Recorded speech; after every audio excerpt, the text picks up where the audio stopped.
किसी ने कहा था कि राजनीति में कुछ भी स्थायी नहीं होता है, कब उठापटक हो जाती है किसी को अंदाज़ा भी नहीं होता है। कुछ पिछले दिनों से अपन देख रहे हैं कि राजस्थान में एक बहुत ही बड़ा सियासी ड्रामा चल रहा है। जो पहले अपन राज्यसभा चुनाव हुए थे उस टाइम पे भी अपन ने काफ़ी क्राइसिस देखा था, पर हुआ नहीं था। लेकिन ये ड्रामेबाजी काफ़ी दिन से चल रहा है। तो आज अपन पूरा इसका गणित समझेंगे कि क्या गणित के आंकड़े हैं और क्या सरकार बने रहने के लिए और दूसरी पार्टी को अपनी सरकार बनाने के लिए क्या जोड़ तोड़ करनी पड़ेगी। मैं रमेश कुमार स्वागत करता हूं आप सभी का अपने यूट्यूब चैनल आर के एजुकेशन पे, और आशा करता हूं आप सभी होंगे, सभी अच्छे होंगे और अपने घरों में होंगे। देखो, लोकतंत्र में ऐसे क्राइसिस जो सरकार गिराना उठाना या सरकार बन गई फिर वापस टूट गई, तो ये लोकतंत्र के लिए बहुत ही हानिकारक होता है और इसके नतीजे जो है ना लोकतंत्र के लिए बहुत ही आशाजनक नहीं होंगे।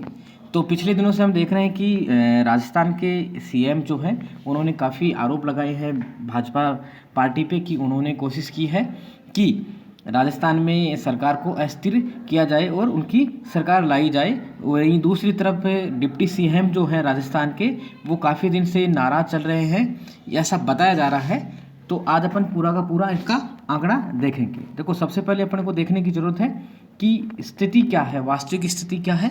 सबसे पहले ये देखेंगे कि जो विधानसभा की सीटें हैं वो 200 सीटें हैं। टोटल जो सदस्य हैं विधानसभा में विधायक हैं वो राजस्थान के 200 हैं। उसमें बहुमत के लिए 1/3 होता है, यानी 101 जो स्थिति जिसकी होगी वो अपनी सरकार बनाएगा। अब इसमें कांग्रेस की जो सीटें हैं वो 107 हैं, ठीक है, और बहुमत का आंकड़ा कितना 101 का, तो बहुमत से कितनी 6 सीटें ज़्यादा हैं। और इनको साथ में 13 निर्दलीय और एक अन्य पार्टी का भी समर्थन है। ऐसे मिला के ये बहुमत के आंकड़े से बहुत दूर चले जाते हैं, बहुत काफ़ी ऊपर चले जाते हैं। वहीं दूसरी तरफ अगर बीजेपी का देखें तो 72 सीटें बीजेपी को हैं और 3 सीटें रालोपा का है, जिनका गठबंधन है दोनों का। तो इनके टोटल हो जाते हैं 75, ठीक है। अब स्थिति ये आ जाती है कि देखो 107 कांग्रेस के हैं, जिनमें से बसपा के भी विधायक जीत के आए थे जो कांग्रेस में विलय हो गए थे। 75 भाजपा के हैं जो रालोपा के साथ में गठबंधन किए हुए हैं, तो दोनों के मिला के 75 हैं। और अन्य विधायक हैं जिनमें 13 निर्दलीय हैं, 2 बीटीपी के हैं, बीपीटी के हैं, और 2 सीपीएम के हैं और 1 रालोद का है। ऐसे करके 18 अन्य हो जाते हैं। अब देखो, इस आंकड़ा ये इस वास्तविक स्थिति अभी ये स्थिति है, इस स्थिति को कैसे मेंटेन किया जाए कि कांग्रेस अपनी सरकार में बनी रहे, या कैसे खेल बिगाड़ा जाए कि भाजपा अपनी सरकार बना ले। सबसे पहले अपन देखेंगे कि अगर भाजपा के 75 हैं, ठीक है, और अन्य जो विधायक हैं वो है 18, अगर ये दोनों मिला भी ले तो इनके टोटल विधायक होते हैं 93, और कांग्रेस के पहले से विधायक 107 हैं। तो ये गणित तो नहीं बैठ बैठेगा, क्योंकि फिर भी इनको बहुमत के लिए बहुत लंबा आंकड़ा होगा। अगर ये सारे के सारे मिल जाते हैं, बीजेपी प्लस अन्य जो सारे निर्दलीय विधायक और अन्य जो पार्टी है कांग्रेस के अलावा, तो भी इनके 93 ही बैठते हैं। अब इसके लिए एक दूसरा आंकड़ा बैठता है। उस आंकड़े में क्या है, देखो उस आंकड़े का ये देखते हैं कि 75 बीजेपी के हैं, ठीक है, उसमें 18 ये मिल जाते हैं, तो टोटल हो जाते हैं 93, ओके। अब कौन सी स्थिति में बीजेपी जो है वो बहुमत में आएगी, वो ऐसी स्थिति होगी जब अगर 15 विधायक जो हैं, अगर 15 विधायक कांग्रेस के अपना इस्तीफा दे देते हैं, अपनी विधायकी छोड़ देते हैं, तो कांग्रेस के पास में बचाएंगे 185, ठीक है, और बहुमत का आंकड़ा 101 से नीचे आके बहुमत का आंकड़ा हो जाएगा 93, ठीक है।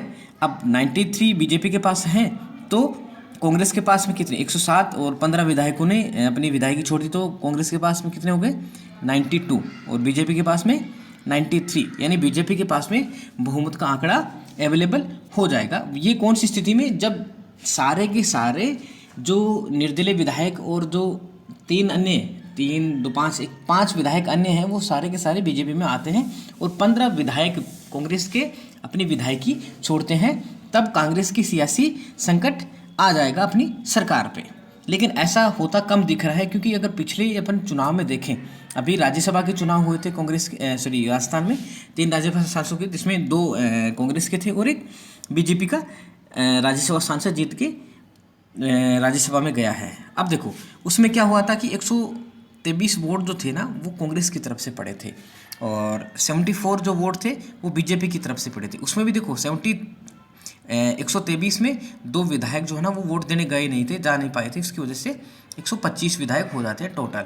और 74 बीजेपी के थे, एक उनका निरस्त हो गया था, इसलिए ये हो जाता है 75 वोट हो जाते हैं टोटल। तो अगर आंकड़ा देखते हैं तो 125 कांग्रेस का हो जाता है और भाजपा का 75 हो जाता है। तो जो आंकड़ा है बहुमत का 101, उससे बीजेपी जो है ना काफ़ी कोसों दूर रह जाती है।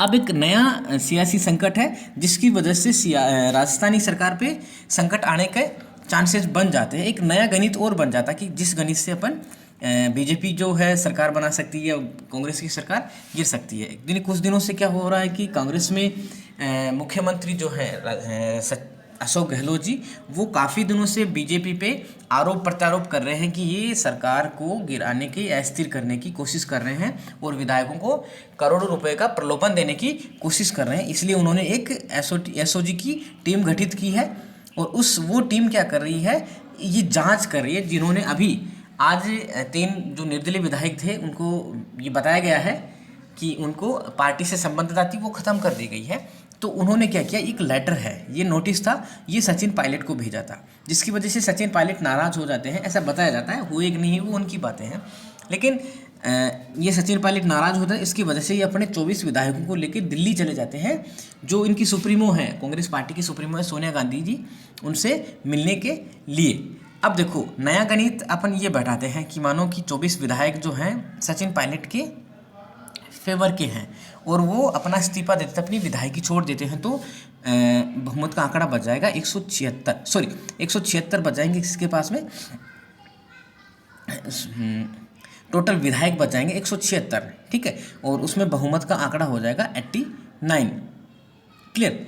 अब देखो 24 विधायक किसके, कांग्रेस के जाएंगे, तो कांग्रेस 107 है, 107 में से 24 निकालेंगे तो 83 विधायक बच जाएंगे। और बहुमत का आंकड़ा कितना है 89, यानी बहुमत के आंकड़े से कितनी दूर हो गए, 6 विधायक दूर हैं, 6 सीटें कम पड़ रही हैं इनके पास में। उधर अपन बीजेपी के पास में चलते, बीजेपी के पास में 75 ऑलरेडी हैं, ठीक है, और 75 हो गए और 89, इसके कम कितने पड़ गए 14। अब बाकी 18 विधायक नीचे बचते हैं, ठीक है। अब ये जो 18 विधायक हैं, इन 18 विधायकों की स्थिति दोनों पार्टियों के लिए महत्वपूर्ण हो जाती है कि कौन सी पार्टी के पक्ष में ये फेवर में जाते हैं और उसकी वजह से ये जिस पार्टी की गवर्नमेंट बन पाती है। तो इधर 6 विधायक चाहिए 18 में से कांग्रेस को और 14 विधायक चाहिए इन 18 में से बीजेपी को। तो ये राजनीतिक उठापटक है, काफ़ी दिनों से अपन देख रहे हैं भारत में। काफ़ी जो राज्य है वहाँ पे, अभी थोड़े दिन पहले का उदाहरण अपन ले सकते हैं, मध्य प्रदेश का ले सकते हैं, जिनके युवा जो नेता थे सिंधिया जी थे, वो पायलट के घनिष्ठ माने जाते हैं। तो दोनों एक ही मेंटलिटी थ्योरी के लोग माने जाते हैं और अच्छे मित्र भी माने जाते हैं।